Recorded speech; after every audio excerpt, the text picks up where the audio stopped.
And Nancy Snow, Professor of Philosophy, Specialty Ethics, KU. I just want to comment that none of the people who spoke in favor of the Lawrence Community Shelter was there the evening that I picked up Clint, April, and their dog Marley in weather that was at least 25 degrees below zero with wind chill after they had been denied entrance to the Lawrence Community Shelter and denied entrance at the Jubilee Warming Center run by the city at the First United Methodist Church. I want to make that clear. I'm glad you support the Lawrence Community Shelter, but please do better, especially when people could die in the cold. Please make the connections with people if you want to see them get the services they need. No, I just would. Yeah, I know what you mean. It's just. Yeah, I'm looking at you too now. No, I just want you to talk to us. That's all, please. Okay, I want to address the people also. Please do.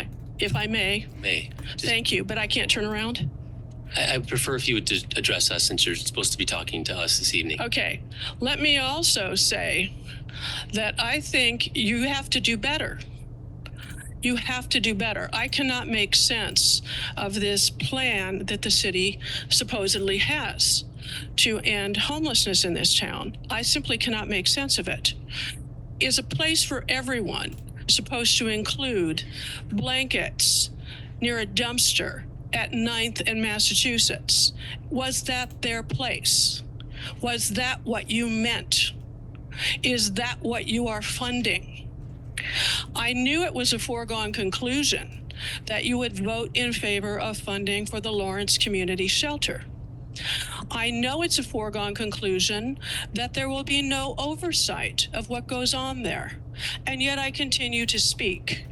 And the people that I advocate with continue to help because we believe in what we're doing. We do not believe the city and LCS are honest, transparent collaborators. It's one thing for them to disrespect advocates as they have done. It is unprofessional. But the way some of them have cruelly treated people in need of compassion and in need of support, as Commissioner Sellers has noted, the way that they have been treated callously and cruelly is beneath contempt. This is a vulnerable population that needs to be served. It does not need to be further kicked down into the dirt. Thank you.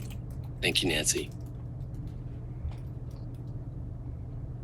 Something that I want to raise for you all after the defunding of the homeless outreach team is a thought about how we're going to coordinate about those individuals who end up as boarders and lodgers between the city and the partner agencies around town. This is something that is going to be difficult to manage because of things like HIPAA.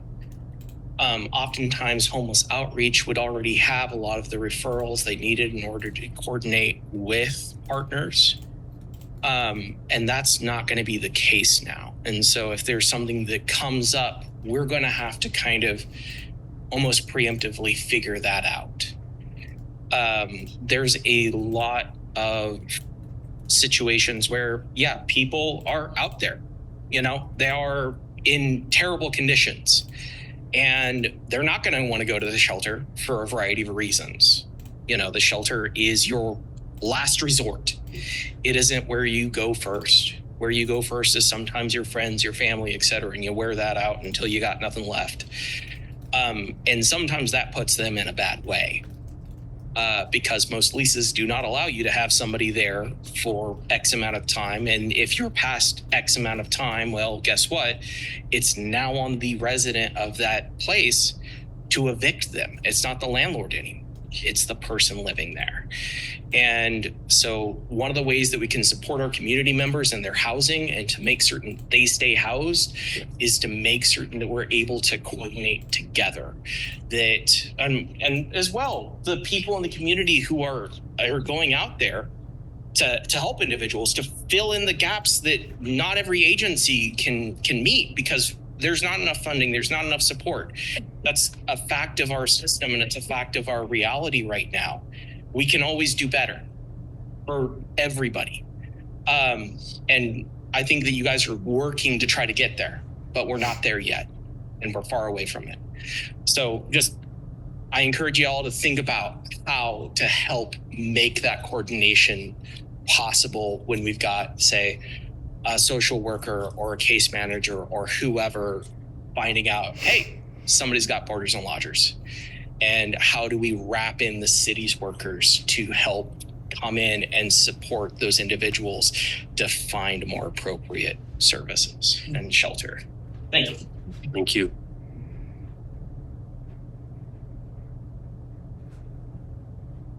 Hey, Eric Hyde, 66044. I live at the Polar Lofts, running for City Commission. If you guys didn't know, I was nominated for the Douglas County Engaged in Action Awards last year. I was nominated for that, for my community service and stuff.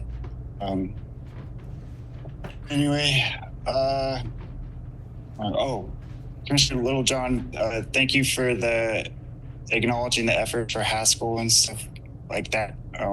I support that. I think the Native American community and all that applies to needs more support. And on February 4th, this month, I mentioned that here at a city commission meeting about supporting them. The idea I had was the Lawrence Public Library resources. Maybe if there's some way you can help facilitate that. It's important to get the literature, the Haskell Library, so that be known about. So my I feel personally responsible for the homeless person. During COVID, there are a lot of people virtue signaling, trying to pretend that they were great people, helping the homeless by feeding them and stuff. And I at first, and then I realized, I conflict a huge. So I just wanted to say that sometimes we can think we're so right, and then we see how we're so wrong too. Anyway, and the last thing I want to say is about humility. I've had some conflicts with the philosophy department at KU. They tout a very atheistic philosophy, and I'm not a Christian or Jewish or Muslim or anything like that. But I do believe in God, and believe in God a lot. As a supreme being, like Descartes says, has attributes within each of us. And anyway, I talked with the chair of philosophy today, and they're not going to really help me out in my complaint that I filed, which I'm withdrawing. But I basically learned that I'm going to withdraw all the complaints, and that I need to show humility, because it kind of brings me back to a place of love, and that's just what I'm trying to get across to you guys somehow. And thank you. Thanks, Eric.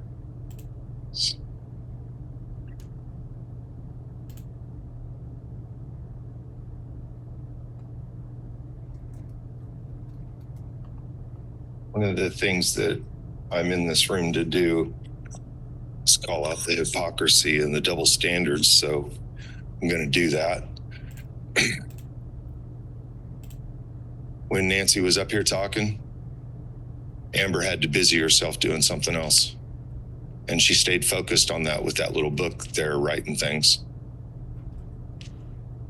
Never acknowledged any points that Nancy made, never shook her head or anything.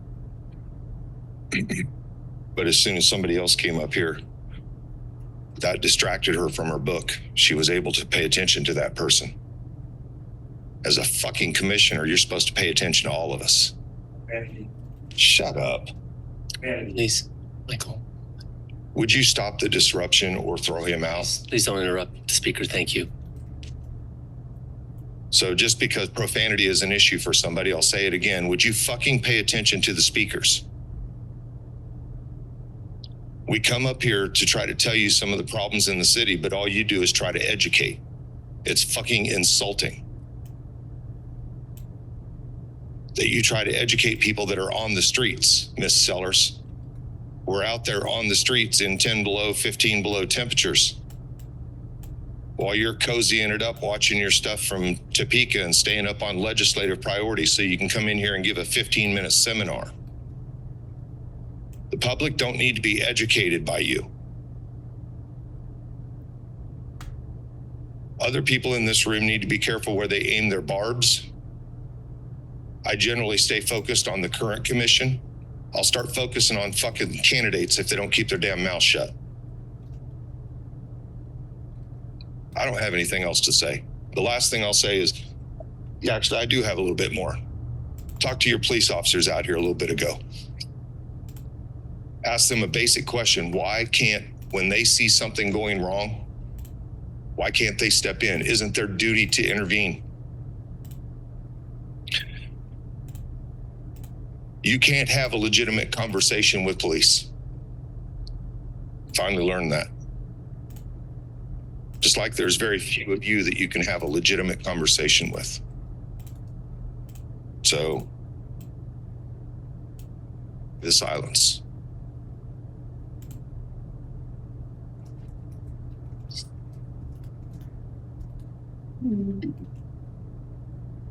Any other public comment in the room?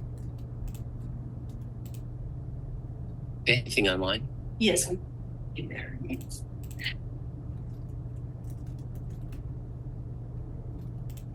Stephen Watts.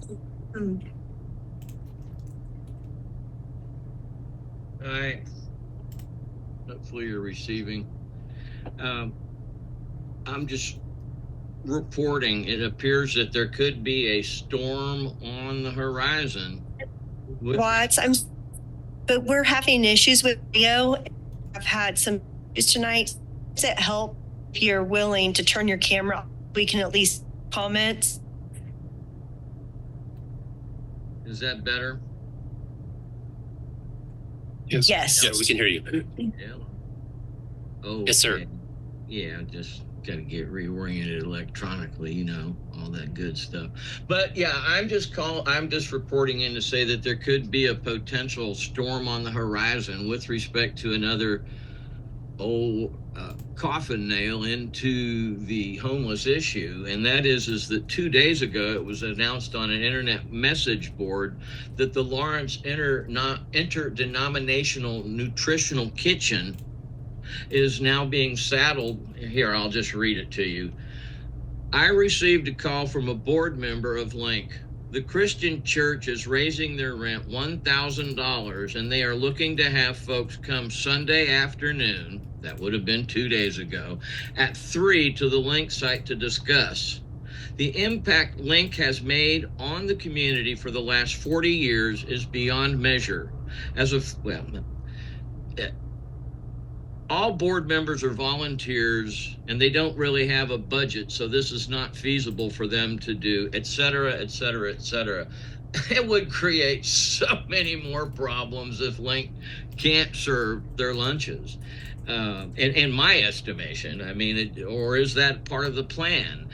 Nobody knows on this internet message board, or it hasn't been posted. Is that $1,000 a month, or $1,000 a year?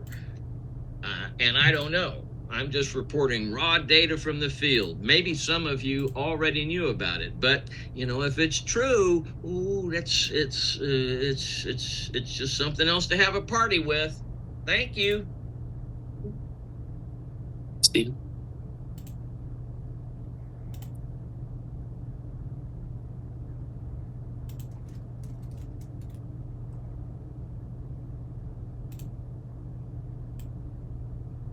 Jeffrey Hepler. Thank you, Sherry. Good evening, everyone. Good evening, Commission, Mayor, Vice Mayor. Jeffrey Hepler, 66044. I just wanted to thank Commissioner Littlejohn for mentioning Haskell. I just hope that we can do more than supply words of support, and that we can organize as a community to show action, whether it's monetary or time, because that's a jewel of our community and we can't lose it. Thank you.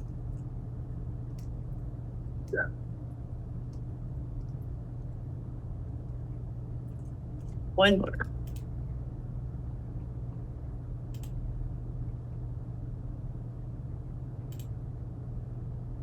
Samuel Carter. Good evening. My name is Samuel Carter, 66046. I wanted to provide a couple comments on the demolition moratorium and the Historic Resources Commission. I just thought it might be considerate if to provide folks notice of what's going on with the moratorium in case they were, basing any of their life plans on building new housing. So, but I'd also like to know if the city has ever done an equity analysis of the Historic Resources Commission and looked at who their actions materially benefits. That's all I have for tonight. Thank you. Thank you, Sam. Just make sure that's all the comments. Yep, that's it. Okay, very good. Is there a motion to adjourn? Move to adjourn. Second. Motion to adjourn by Larson, seconded by Fingeldie. All in favor, say aye. Aye. Aye. Motion passes 5-0. Good night, everybody. Good night, everyone.